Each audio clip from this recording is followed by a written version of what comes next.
Good evening, folks. Happy Tuesday. It's our later start time than normal.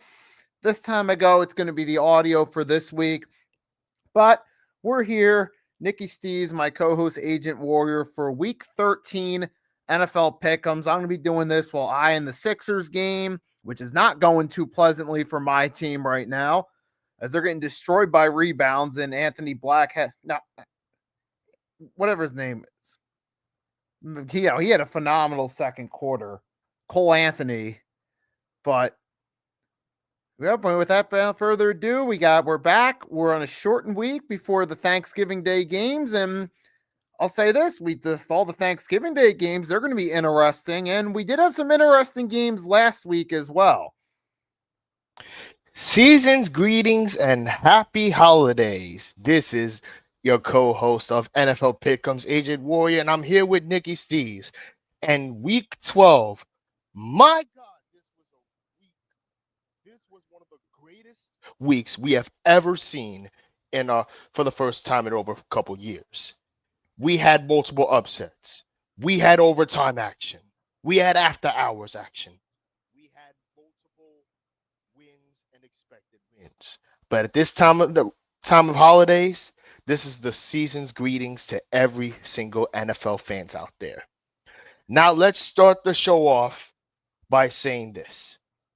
My goodness, this was game of the week between Dallas and Philadelphia. What can I say, Nikki? I was right about everything about Dallas. That Dallas team that I mentioned looked perfectly balanced on offense. The defense is a little sluggish, but in the first half of Dallas looks very sluggish. Yeah, as far as that Eagles game, yikes. I talked about this yesterday. This is going to be the Cliff Notes version. First half, particularly the first quarter and a half, it was looking like the Eagles found their groove, especially because here you go. Eagles got 2 touchdowns early. It's like, all right, Dallas defense struggled all season. Okay, this is the game where they finally get it back together. But then the same problem that's plagued the Eagles happened. One-dimensional play calling with the same player personnel. Jalen Hurts, Saquon Barkley, A.J. Brown, Devontae Smith, Dallas Goedert. Pretty much those 5 players are the main ones. And while they're all talented players, after a while, when you run the same type of plays, which is 5 players, it gets predictable. Defenses have picked up on how to scout them. It's a shame because you still got Jahan Dotson, who's not a number 1, but you could at least use him a little bit more in the offense. You still got Tank Bigsby, who you acquired from the Jaguars. You could utilize him a little bit in the run game, particularly in short yard situations. That's one way to vary up the playbook a little bit. And the second problem, they forced Jalen Hurts to be a pocket passer, but that's not who he is as a quarterback. He's an RPO type of guy. Look at the 2 Super Bowl runs, particularly the first year when that relied on Hurts. RPO was the main thing that got him to the dance. And now Kevin Patullo wants to do a complete 180.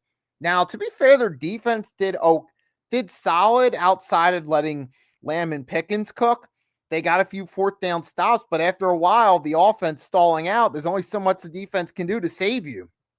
And they finally caught up to him at the end. I'm assuming that Madden curse has started to hit him now. I mean, for Saquon, yeah, it's been that way all year. You compare him to last year, he's just average at best this season, which he's not bad, but when you're fresh off a 2,000 plus yard all purpose season, like that's the standard for going into the follow-up year, and he's not matched that standard. So this is a significant downgrade. Now, if this were, say, AJ Dillon in the starting role getting same type of numbers, it would have been looked at more respectfully. But when you come from record-breaking year and you just have a mediocre year, people are going to look at it as a downgrade.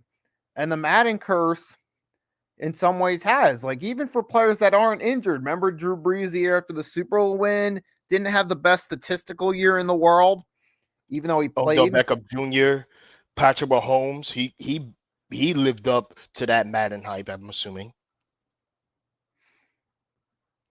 But that doesn't always happen, and it is part Madden curse, but it's just part terrible personnel, particularly with play calling by the Philadelphia Eagles, where the talent can't bail you out forever. Now they got to play the Chicago Bears, a team who has been getting better offensively as the season goes along.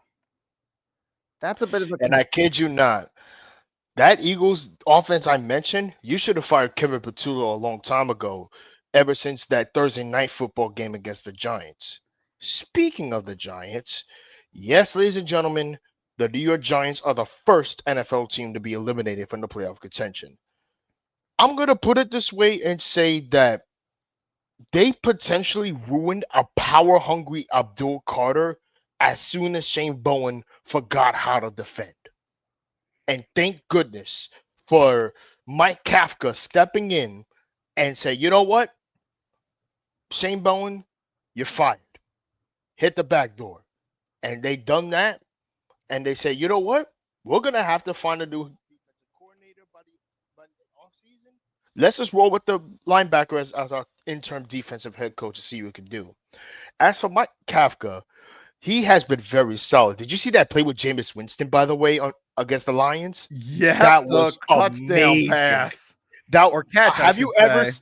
have you ever seen a quarterback becomes a receiver and then ultimately scores a touchdown against the Lions defense? This, in my opinion, Not is in one of that the fashion. greatest. This is one of the greatest plays of this year. I'm starting to think a lot of people are getting a lot of attention for the Giants this year in terms of fun teams. Yes, we're a bad team, but not statistically. I see this team more as a fun team better than a tanking team. Look at fun teams around the league like the Brooklyn Nets back in 2019. That was a fun team. 2023 when they traded all their best players, like Kyrie Irving, Kevin Durant, and James Harden. That turned out to be a fun team. But as for this year with Jameis Winston, give him another year or two for extension purposes in terms of mentoring quarterbacks and pretty much helping Jackson Dart send glory to the playoffs. So I really hope, for the Giants' sake, Jackson Dart should come back this week. Yep, and you brought up a great point about fun teams. I can point to some other teams in more recent years that maybe weren't the best teams, but were fun. The Dolphins, when they had Tua and Hill healthy, they were at least in the playoff mix and they were fun to watch. Never true contenders, but their games were usually exciting and they were a fun team to watch. You could also look at the Cincinnati Bengals when Burrow is healthy. Win or lose, they usually have exciting games that are fun to watch if you're a fan of offensive football. So we've seen, and a lot of times it's usually those middle of the pack teams that usually find a way to make the games entertaining. In terms of entertaining, I could say that the Giants has to be the funnest team in the league, despite being 2-10. I'm sorry, 2-10. Despite being 2-10, this Giants team looks very good on paper in terms of the offense. Yeah, that I mean, right there, and that was actually crazy. We had two. I'm pretty sure you probably had it the same. Your local Fox got the Giants, local CBS got the Bears and Steelers, because that's what I had, and we had two fun games out of it. And then you had two We had the overtime Ravens and games. Jets. Oh, okay. Because yeah, gotcha. That makes sense. So overall, this whole week was nothing more than upsets and, of course, comeback victories. And I gotta say this though about upsets about the Houston Texans. Their defense is pretty underrated. A lot of people get caught up in CJ Stroud not being there, them not being contenders. But a lot of people forget that they have a really good defense despite their flaws as a team. And they do have 6 wins now. And they took advantage of the mismatch against Buffalo, had 8 sacks, had a phenomenal defensive performance. So, well, I don't think, and plus Buffalo's secondary was banged up. So I don't think Davis Mills is going to have a repeat performance every week. I got to give the defense props. They had themselves an excellent week. And Davis Mills at least had a good week out of it. So we got something out of him, even if it's just 1 week. You know what they say, Nikki? Defense wins championships. Defense wins championships a lot. Now, so it's interesting because actually we kicked things off with, because I looked at the playoff standings earlier, the Lions would be the 8th seed if the season ended today, which makes their Thanksgiving matchup against one of their division rivals that much more important, kicking off with the Detroit Lions versus the Green Bay Packers on Thanksgiving. You know what's crazy? The fact that I will give props to Jamar Gibbs on that 3 touchdown he had was the greatest thing that he ever done. Don't get me wrong, I have sympathy for Lions fans in terms of hope, but as a Giant fan myself, I gotta give props to their deep for their comeback victory against us. Ever since Jameis Winston played his heart out, but that one crucial touchdown interception, which I was no big surprised about. But we got the Green Bay Packers versus the Detroit Lions. The Packers are coming off a dominant win against the Minnesota Vikings. You had Jordan Love doing Jordan Love things. You have other players. You have other players doing their part. But then you have Jared Goff on the other hand. In terms of the offense, they look sluggish. The defense looks sluggish. Everything looks sluggish until the second half. So, I could see this another close matchup. But if I had to choose one, Green Bay.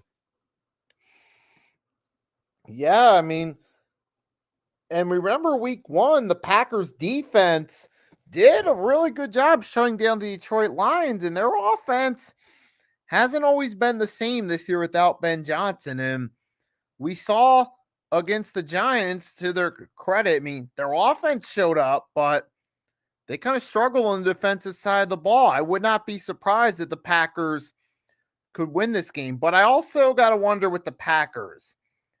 I feel like this is more of a run team because we've seen before Jordan Love, like, it's usually they're at their best offensively when it's a run first approach in the Jordan Love era with Josh Jacobs. And even the previous week, I wrote it down as a note for my 3-point blitz earlier. It was Emmanuel Wilson had himself a solid day. This could be a bit of a toss up, but I'm going to go with the Lions at home to even out the series on Thanksgiving. Just so I feel like this might be more of a low scoring day game, kind of similar to what we saw when the Eagles played both the Packers and the Lions in terms of low scoring. To me, the Lions win, even it out, and they got to be playing hungry because I saw the standings. It's must win for them at this point, especially against a division rival who's ecking on the door of first place in the division and in the playoff picture, the wild card race. Must win for the Lions. They come in motivated and hungry and get the win. Then we got, who do you think teams. Who do you think will get the turkey leg between the Lions and Packers? Is the real question. Maybe Jamar Gibbs. I could say it's going to be close between Jordan Love and Jamar Gibbs. It's going to be close. And now, speaking of must wins for teams in crucial situations, Kansas City's at 6-5, but they're sitting out in the AFC playoff picture. They're going against the Dallas Cowboys at AT&T Stadium. Now, this is a Thanksgiving matchup. 2 former playoff teams still on the hunt. The Kansas City Chiefs, the reigning defending undisputed AFC champs, versus them boys, Dallas Cowboys.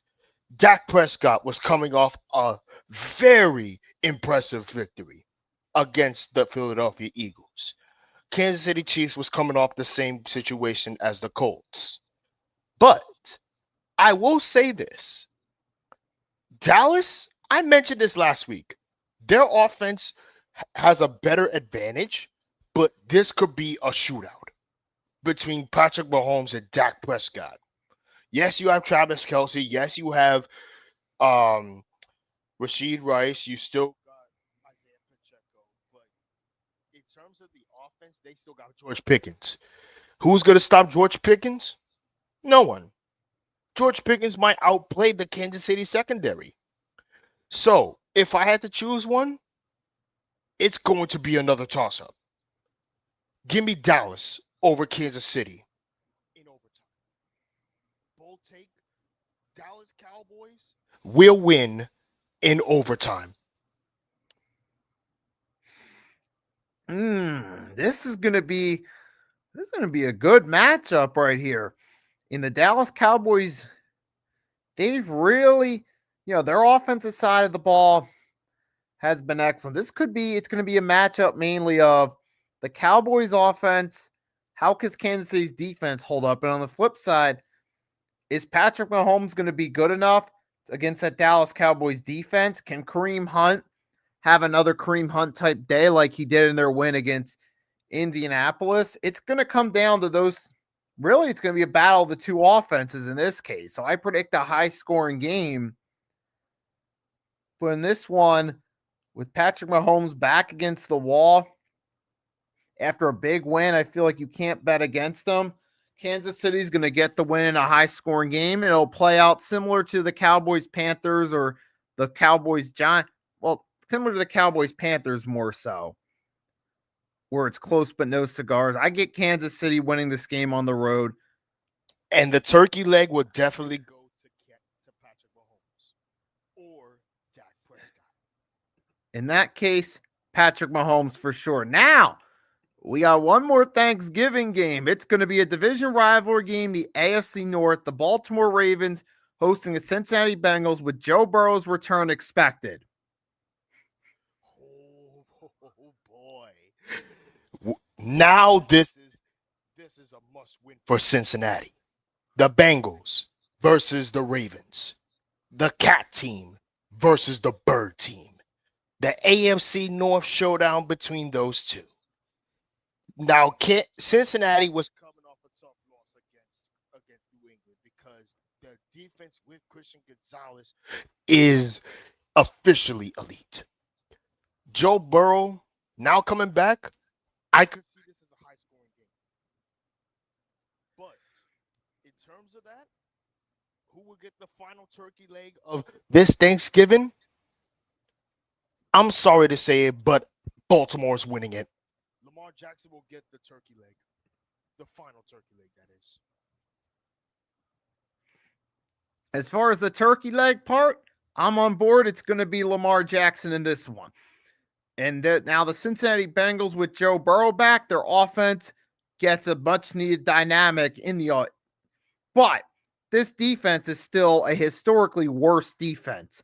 They got the Patriots down to 26, which is manageable and tolerable, but make no mistake about it, though.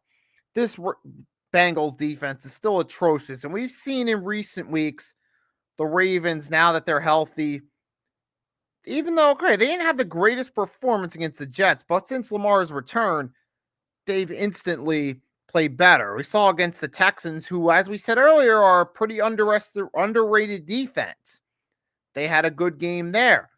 The Ravens also went out there against other teams as well. We saw against the Browns. They've done better with Lamar. They've gone on a winning streak. You saw Miami. They destroyed them. So I say against this Bengals defense, Lamar Jackson basically has a scrimmage and gets himself warmed up for December and has a field day, leading the Ravens to 7-5. Keep momentum going in the AFC North, getting ready for their matchups against Pittsburgh. That will ultimately determine the AFC North. To be fair, I know a lot of people say that Mark Andrews should definitely ball out, but I agree with you, Nikki. And now moving right along, we got the Eagles versus the Bears at Lincoln Financial Field. Black Friday. We've seen Black Friday shopping a lot of times for Christmas. We've seen Black Friday games in NBA, but we never seen Black Friday on NFL games. You have the Chicago Bears versus the Philadelphia Eagles. I remember the double doink playoff matchup. That was tough.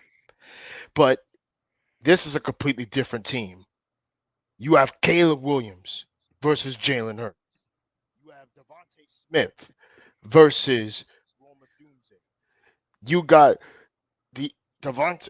You got Saquon Barkley versus DeAndre Swift, the former Philadelphia native. Now their defense, they gave up too many yards. The defense, including the 21-point lead they had, gave up too many yards. The Eagles gave up too many yards. Period.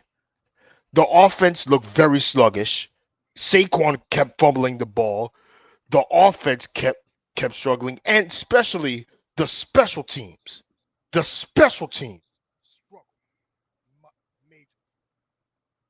I have never seen such a Eagles fan base that's so delusional that they ended up blowing a 21-point lead against a division rival. Sure, blow a lead against your division rival, but this is a must-win game for you. This is your potential chance of taking the top seed of the NFC. But there's no excuse for you to do that. However, considering yourself going against one of the few top teams in the NFC North, this is a must-win game. So if I had to choose one, say no more. We could see what could happen 2 years ago with that late season collapse. Chicago over Philly because their defense looks amazing, especially with their former Eagles player CJ Gardner Johnson. Caleb Williams is him, and I know this much. Chicago Bears will get redemption. I would now as a fan, I would love nothing better than the Eagles to put it behind them, wake up, and take it out on the Chicago Bears. But realistically, we know the Eagles haven't been playing up par on the offensive side. Like I said, one-dimensional player personnel and predictable play calling has been the offense's downfall. Meanwhile, the Chicago Bears, their defense has racked up several turnovers, has been better at forcing turnovers, as well as Caleb Williams has been showing a spark. And he's been forming chemistry with receivers with an offensive-minded head coach.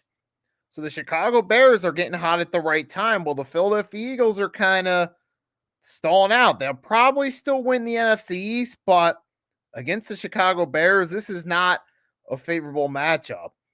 Even though I hope I'm wrong and I hope the Eagles offense comes out, until they start to get it together, I don't trust them. I got the Bears winning this game, going to 9-3, and keeping that momentum going. I've just noticed something. Do you remember how there was like a school in northern Jersey that there were kids using punching bags as Philadelphia as Dallas Cowboys players? I saw that. Guess what? Well, guess what? Dallas came back and they clapped back, saying that you know what, you wanna mock our fan base that we're way more delusional. We got you. Hold my tea, hold my beer, hold my water, whatever you want to call it. At this point, yeah, there's real no room for trash talking. Moving right along, we got the Cleveland Browns hosting the San Francisco 49ers. Shedeur Sanders' first true test of his rookie season as a starter. He had a nice start with the Raiders. Not great, but it was good enough. You saw why he was a higher prospect than Dillon Gabriel, and it helped lead to a momentum-setting start. But now he's got to play against the 49ers. But the 49ers are down Bosa and Warner, so this could be a good game for the Browns. Maybe get an upset. I mean, especially after last night's performance by the Niners on offense by Brock Purdy. That was an uninspiring performance despite the win. Yikes. Mac Jones could pretty much be a better quarterback than Brock Purdy. In fact, their offense on paper looks very solid, especially with CMC. But considering how Cleveland played against one of the weaker teams in the AFC, I wonder how Shedeur Sanders does in terms of the 49ers. Don't get me wrong. San Francisco was coming off a strange win, you could say. Brock Purdy pretty much gave up too many interceptions, but I could see this being a close matchup in a low scoring way. San Francisco over Cleveland. Shador might play his heart out, but it's not good enough against the San Francisco secondary. Yeah, Sure. Oh yeah. No. I forgot to add one more thing. Miles Garrett might break the record for a single season sack. So they'll still lose either way. I mean, the Browns, let's face it. I mean, Miles Garrett is clearly the best thing they've had all season long by far, and it's not even close. Now, Shador, I feel like he'll handle this situation better than Dylan Gabriel, but make no mistake about it. He's still a rookie. He still needs time to develop. And you're going against the Niners team, despite their injuries, are an experienced bunch. And you got Christian McCaffrey. I think it'll be a closer, low-scoring game, but I feel like the Niners find a way to win. I feel like Shador just needs a little more experience in these type of games to get himself going. And the Cleveland Browns aren't the best place to start, but it might be I'll say the Niners in a low-scoring game. Moving right I along. could say that for Cleveland, they have a quarterback, but this QB carousel is out of control at this point. Then we got the AFC South showdown between the Jacksonville Jaguars versus the Tennessee Titans. Cam Ward, well, let's just say he's sort of living up to the hype in terms of bust situations. You have Trevor Lawrence still doing his part. That win against Arizona was actually impressive, but there's no excuse. You still gotta do something about this, but there's no excuse. You still gotta finish the job, but you gotta win out against one team, the Indianapolis Colts, and you gotta worry about other teams in the AFC. So this will be the second team to be eliminated from the playoff contention. Jaguars over Titans. Ooh, yeah, I'm going to go with the Jaguars in this one because under Liam Cohen, they're a better unit and they got a favorable schedule against the Titans, a team with a lot of work to do, a long way to go. The Jacksonville Jaguars, mind you, have a solid defense, and their key player is Josh Hines Allen. Kind of a shame that he's been gilt the same first and last name. If Josh Hines Allen had a different name, people would talk about him more and he'd get the credit he deserves as a player. But unfortunately, he's stuck with the stigma of having that name that a quarterback has in the same era. But the Jaguars as a team, you got Trevor Lawrence. He's solid. I don't think he's the face of the franchise. But against the Titans, though, none of that's going to matter. Give me the Jaguars to win. They're the better team. Titans got a long way to go. Let's move on. Now we actually have an AFC South matchup that actually has some interest. Colts hosting the Texans. Between Davis Mills and Daniel Jones, I'm not going to waste too much time, but I am going to keep this short and sweet. Houston Texans' strong defense might carry the team. However, the Colts' offense is far more superior. You still got Tyler Warren, you still got Daniel Jones, you still got Jonathan Taylor, but that's pretty much it. Colts over Texans. Yep, same here. I mean, the Texans, like I said, good defense. Willie Anderson Jr. is one of the best pass rushers of the season, but you got Davis Mills. You're going against the Indianapolis Colts, who, even despite the loss to Kansas City, still had a solid performance. You still got Jonathan Taylor, who has been having pretty much an MVP season, minus the under 60 yards rushing against KC. And Daniel Jones, who still had a solid performance despite the defeat. I got the Colts to win this game. Just not enough. The Texans need those stars on offense, and they don't have it. Now you got the Dolphins versus the Saints. Since we're in the holidays, It's time to decide who's naughty or nice because Santa Claus might be coming to town next month. Prepare yourselves for the first holiday tank bowl. The New Orleans Saints versus the Miami Dolphins. The New Orleans Saints are coming off a tough loss against the Atlanta Falcons with Kirk Cousins. Yes, you still got him doing icy stuff in terms of the offense, but that's pretty much it. We'll get to that later. Tyler Shug or Spencer Rattler, not too good. I'm gonna say Miami will win the Tank Bowl. I got the Dolphins to win this game right here. Now, I don't think, although ironically, I think some of these wins might hurt the Dolphins in the long haul, particularly with their draft stake, because now that they got an easier schedule, they could win out some games, which may seem nice now, but in the long haul, I don't think it's going to help them. So I got the Dolphins to win, but the Saints are going to finally get that much needed season where they're picking within the top 3. They can finally try to go get that quarterback. Will they get it? I don't know, but they can at least try. And a win for the Dolphins would actually help the Saints in the long haul. So I feel the Saints win the tank. And we follow that up with another tank bowl. The Jets versus the Kirk Cousins-led Falcons. The second holiday tank bowl that the football gods gave to us. The Atlanta Falcons versus the New York Jets. The Jets were coming off a tough loss against Baltimore. The Falcons were coming off a great win against the Saints. Kirk Cousins still doing Kirk Cousins things like he was on the Vikings. Meanwhile, the Jets, oh my God. This QB carousel is even worse. It's worse than we saw 2 years ago. It's worse that we saw last season with Aaron Rodgers before he got cut. And it's worse than a couple years ago when they drafted Zach Wilson from BYU. He sucked in BYU. He was never a good quarterback.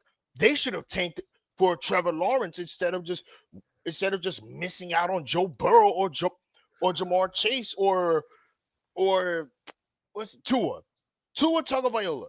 They missed out on 3 quarterbacks in terms of the drafting. And I hope for the Jets' sake, they should sell the team.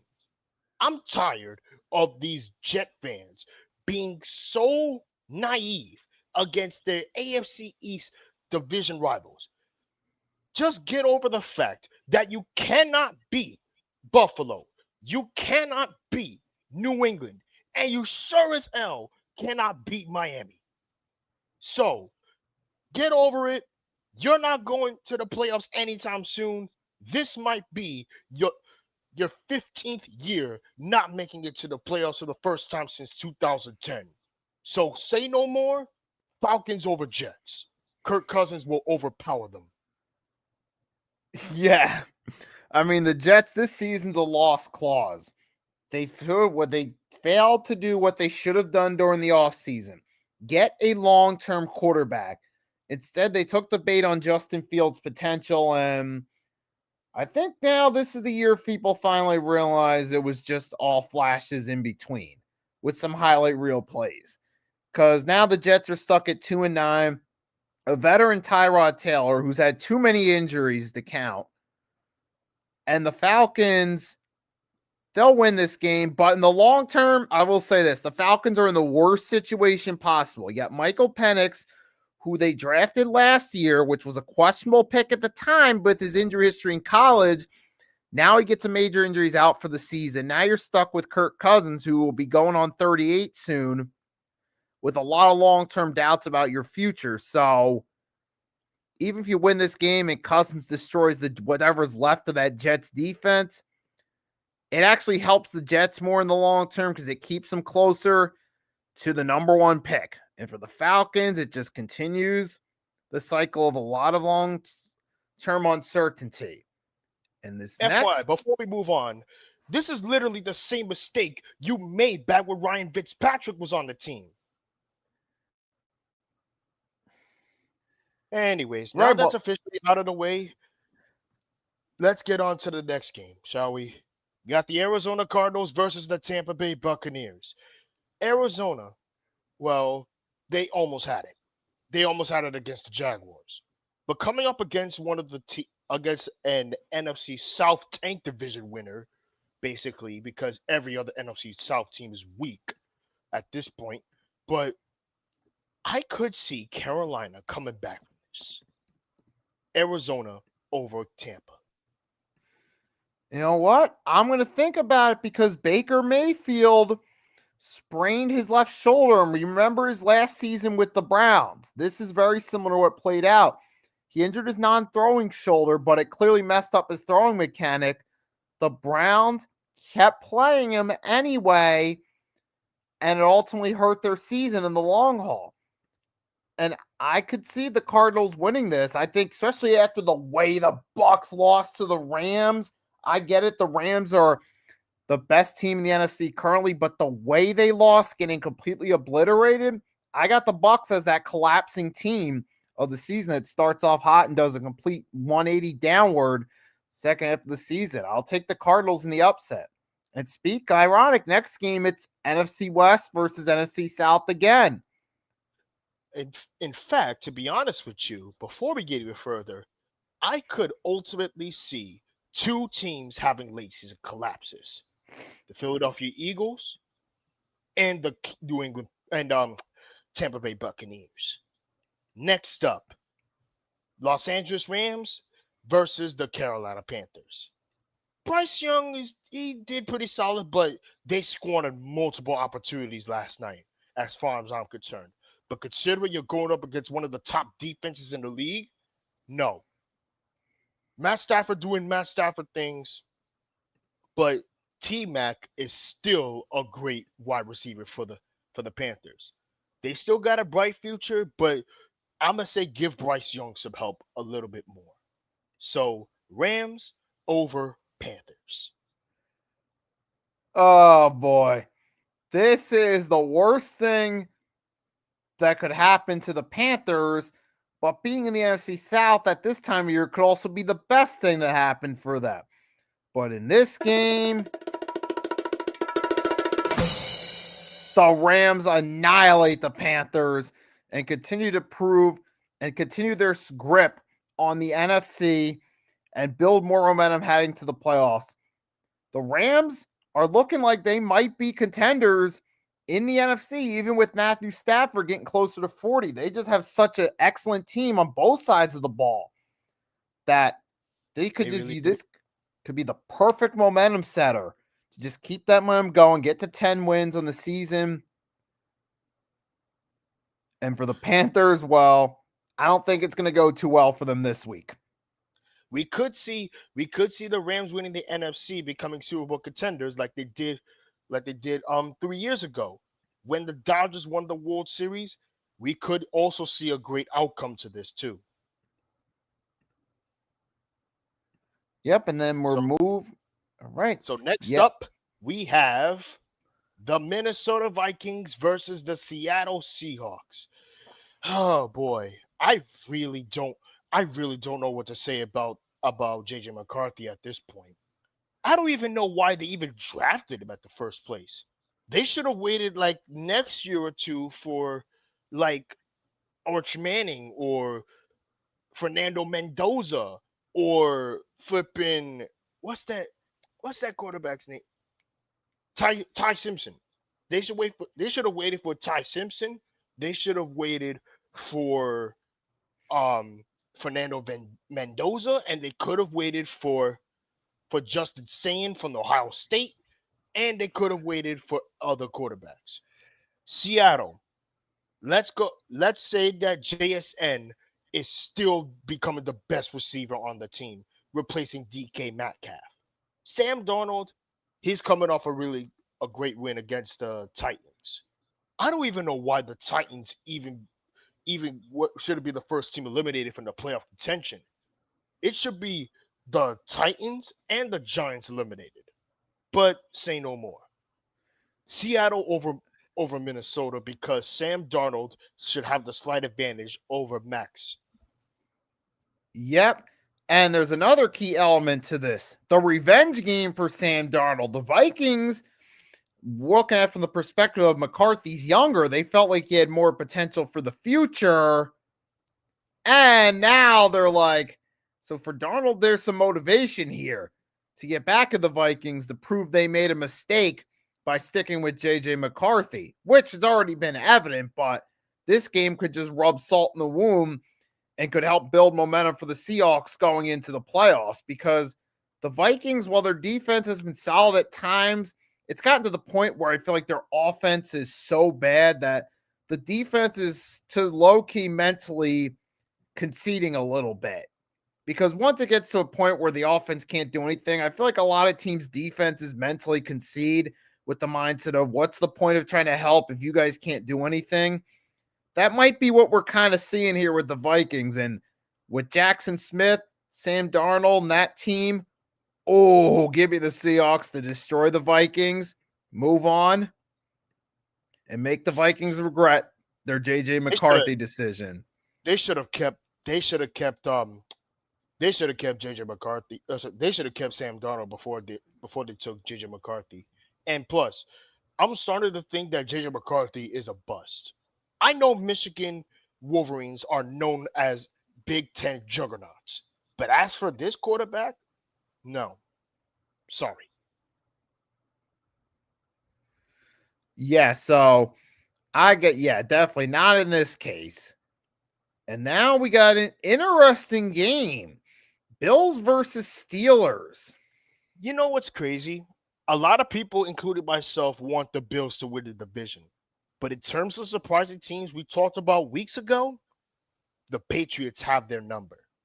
But this season, for Buffalo, look like it's a fall from grace. Pittsburgh, well, they're coming off a tough loss against Chicago. They were this close, but TJ Watt has surpassed his older brother, JJ Watt.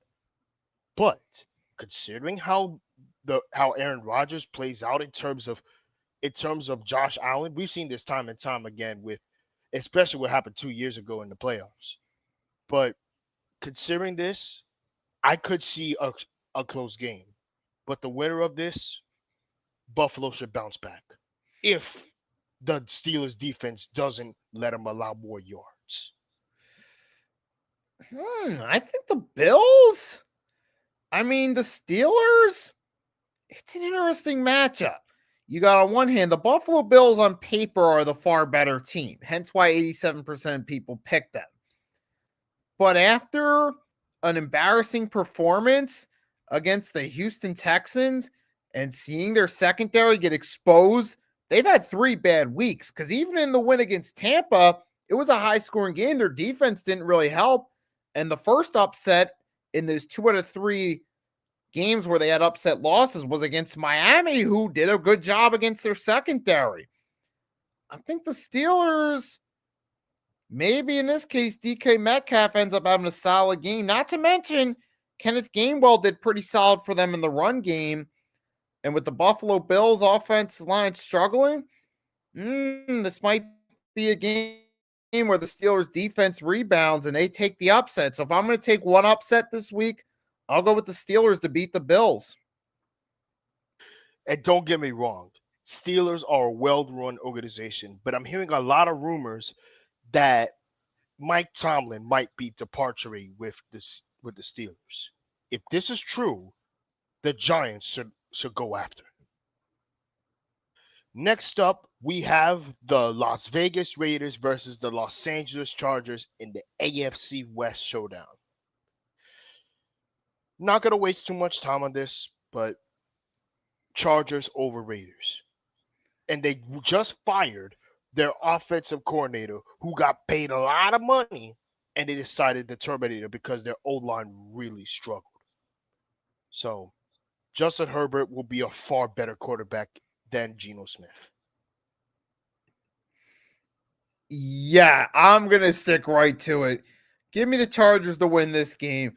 Their bye week was nice to regroup after the Jacksonville game. You get the perfect bounce back game against the Raiders. I don't see why the Chargers shouldn't win this game. You have Justin Herbert. You have a coach that knows how to utilize different running backs. Moving right along. This is a game that we thought would have been great entering the season, but looks like it's going to be a snooze fest, a one-sided snooze fest as well. I honestly feel bad for Commanders fans. But Denver Broncos versus Washington Commanders. I'm not going to be too surprised about this, but this offense really struggled, especially with Marcus Mariota having crucial turnovers. Sometimes when it comes to NFL veteran quarterbacks, their one golden problem is this, and that is their Achilles heel: turnovers, interceptions. That's pretty much it. Denver over Washington because they have a far better offense than the Commanders have. Yeah, give me the Broncos in this one. Commanders are they're too old and they have the worst situation possible with Jaden Daniels being out. Now you got the Broncos, have a phenomenal defense. Nick Bonita's having a great season. Patrick Surtain's phenomenal. And the Broncos are just a much better all-around team. Pretty straightforward. They should win this game. I don't see how Washington wins this one. I just don't. And then to close it out, we got Patriots versus Giants. You know, I've been waiting to talk about this. Speaking of the New England Patriots, this was once the greatest Super Bowl of all time. The greatest two teams that most hatred for sports cities, New York and Boston. You got the New York Giants versus the New England Patriots. Now, I know I saw this Tom Grossi video a while back about the Patriots coming back as the new empire for the AFC. We've seen this time and time with Tom Brady and stuff, but this is a completely different team, and I'm very impressed with Drake May.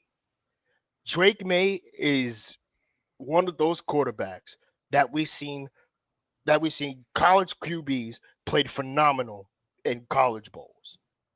But considering the O-line with Will Campbell out and a few key players out, I really don't know if this is going to protect Drake May against the Giants defense, who has been very sluggish. The Giants were coming off yet another tough loss against the Detroit Lions. Jameis Winston, I'm going to say this. He is a really fun quarterback to watch. Rather you have him on the Saints, Browns, Tampa, Los Angeles, Philly, whatever you want him on, he could be a good quarterback for you. But there's one crucial golden rule that everyone's been talking about, and that's their Achilles heel: turnovers and interceptions. Now, if Jackson Dart comes back from a concussion protocol, this could be a completely different story. But this is on December. Keep in mind that this is on the final month of 2025. So, if Jackson Dart comes back from a concussion protocol, this could be a shootout. But if I had to choose one, it's going to be very close between those two in terms of situations like these in the first half. The first half, you have the Giants scoring. The first half, you have the Giants scoring. You have the Patriots scoring. You have the Patriots still having a great defense with Christian Gonzalez, but going up against Stephon Diggs, Trayvon Henderson, Lavondre Stevenson, I don't think so. Yes, you have Malik Neighbors out for the year and Cam Scottaboo out for the year, but with Jackson Dart and Wan'Dale Robinson had an amazing game. So if I had to choose one, it's going to be a toss-up between those two. And the winner of this is an upset. Giants over Patriots. In this one, at this point, maybe the Giants do get Jackson Dart back, and that could help them out. And there's obviously the history between the Giants and Patriots, two Super Bowl matchups against each other, which also tied into the great Brady versus Manning rivalry, being that it was Peyton Manning's younger brother. But as fun as that was, this one right here, it's going to be a different story here. Yeah, well, the Giants have had the Patriots numbers in big games in the past. I don't know. This go around, Patriots have momentum going in their favor. I mean, I wouldn't be surprised if it is a competitive game and it's close, but I still got the Patriots winning this one. Giants do make it competitive, but ultimately the Pats find a way to get a win and keep that momentum going in the AFC. Now, as So, for the New York Giants momentum, I could see this happening next season when Malik Neighbors comes back. When you have Cam Scottaboo coming back after two crucial injuries, this is going to be a completely different team. But as for the Patriots and Giants, they have a very good history in terms of you remember that game in Super Bowl 42, especially yes. with that helmet catch. That helmet catch was one of the greatest catches of all time in the Super Bowl. You have Mario Manningham in 2011, where we basically won the tank division at that time, and you had a really solid defense. And you know what they say? Defense wins championships. I said it a couple times. Defense wins championships. And to be honest with you, considering how they played out against the Patriots and the New England Patriots and the New York Giants, they have a really good history with each other in terms of the Brady and Manning. But this time, if Jackson Dart comes back, it'll be just like they had back then when we made it competitive but ultimately lose. But Jackson Dart is 1-0 in primetime games. If he comes back, this is going to be a different matchup.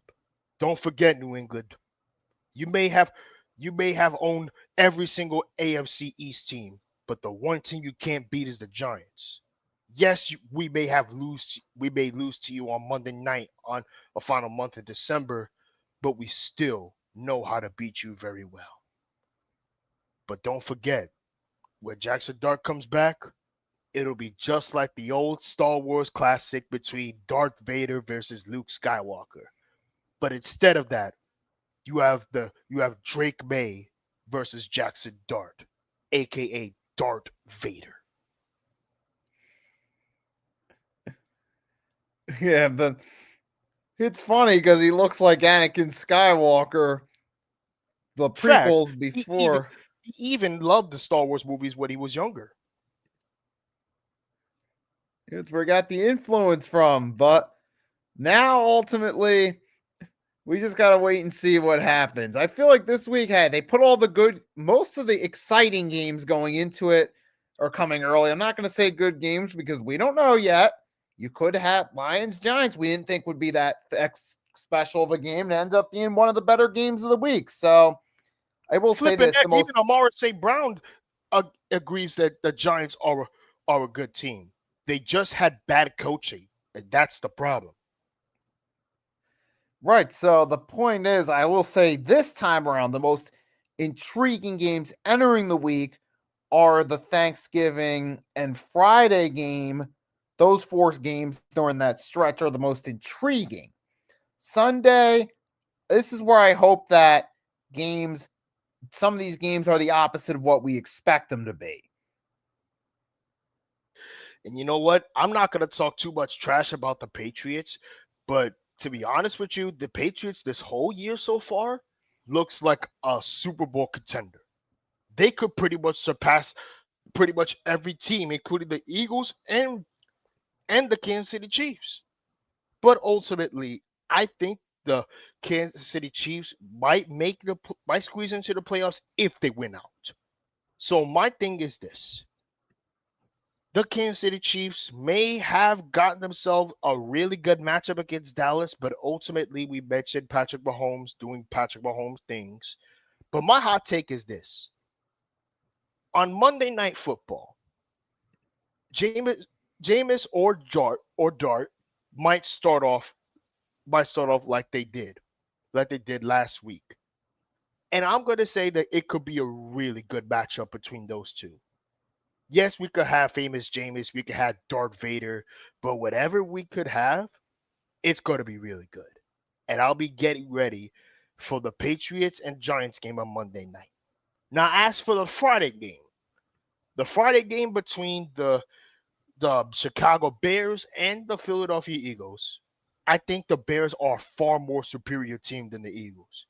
If the Eagles could get the job done, then we can continue having conversations about Philadelphia being a Super Bowl contender again. But as far as I'm concerned, not this time at the moment. If Kevin Patullo can play his cards right, then we could talk about that. And I just thought about a possibility with the Bears' Achilles on weakness being their linebacking core. Saquon might have a better performance this week, so they might be able to get the run game going a little bit if they can exploit that weakness of their defense. But in recent weeks, we've seen their ability to force takeaways has improved. We've seen this Bears defense has come a long way. That can work out great for the Bears against a one-dimensional offense to date.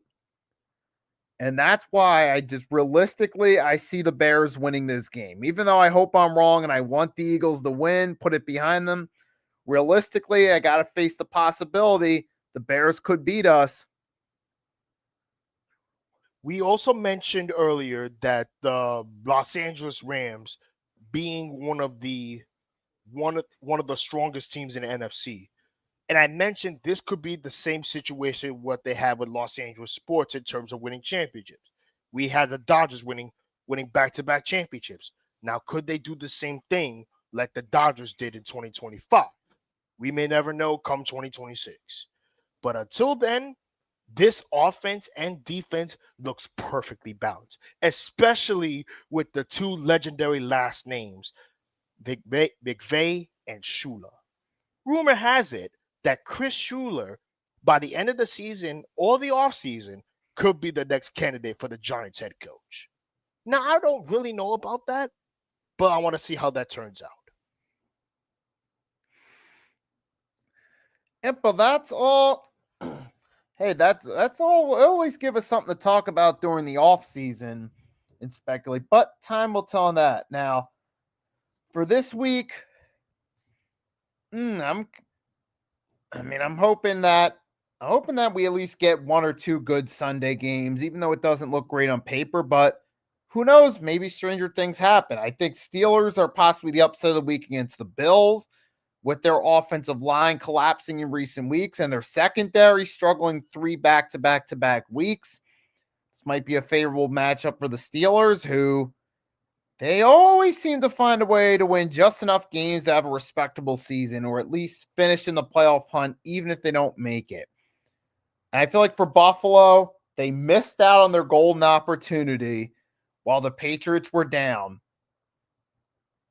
And not only that, but the next thing I want to talk about is the Giants defensive coordinator, Shane Bowen. They should have fired him a long time ago after that Broncos game. In terms of that late season, in terms of that collapse that they had, was inexcusable. They should have done that a long time ago, ever since then. And they potentially ruined a power-hungry Abdul Carter, which a lot of people got Abdul Carter as the best defender. But as far as I'm concerned, the Giants defensive coordinator interim coach could revive the defensive game for now. But until then, let's see how that plays out for the rest of the week. So, Mets, thank you for joining, and thank you all for watching. I'm your co-host, Agent Warrior X with Nikki Steves. Bye for now, and happy holidays. Catch y'all next week.